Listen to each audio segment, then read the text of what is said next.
Scary Rata-2-ouille, the second chapter, by Tom and Harry. In the smoky streets of Paris, after the events of Scary Rata-2-ouille, there was a rat, hungry for flesh, thirsty for blood, eyes glowing very bright like a full moon in the night, fur grey as a thundercloud. Griff is back.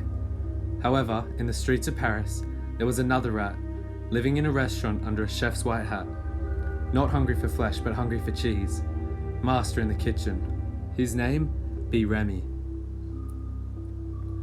In the most popular restaurant in Paris, Griff was scavenging around the kitchen. His beady eyes locked onto a man with a chef's hat, his next minion. With a big leap, Griff landed on the head. He climbed up the hair like a ladder and slipped under the hat. Griff was a pilot entering his cockpit. A small drop of saliva landed right on Griff's nose. He confidently looked up and saw another rat perched in the top of the hat, a spider in a web.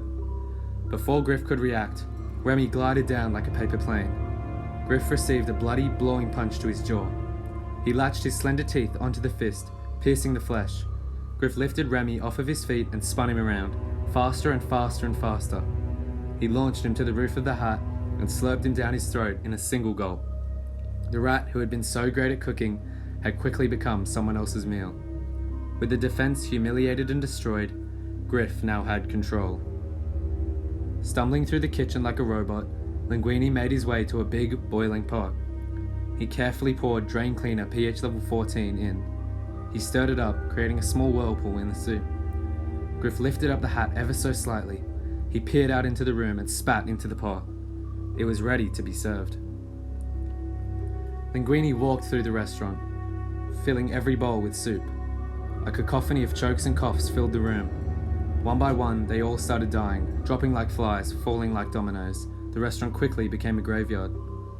Linguini strolled to the front of the room. He sadly gazed upon his work. A malicious laugh echoed from underneath the hat. Linguini went back into the kitchen. He pulled out a long rope from one of the drawers. Stumbling up the stairs, tripping on every step, he ascended to the roof of the restaurant. He tied the rope to the truss holding up the large bright sign, and tied a noose to the long lanky end. He fitted it around his neck and stepped up to the edge of the building. Linguini appeared completely frozen, but each muscle inside of him was pushing back, resisting the rat's instructions. He managed to push one foot behind the other, slowly inching away from the edge. But the migraine under his hat became stronger. It forced him forward, closer and closer to his death. Linguini tumbled off the building. His neck collapsed on the noose. Linguini took his final breath as Griff took his final bow. Griff dismounted his thrall, leaving him dangling by the rope. He fled the scene and was never seen again, leaving Linguini hanging behind.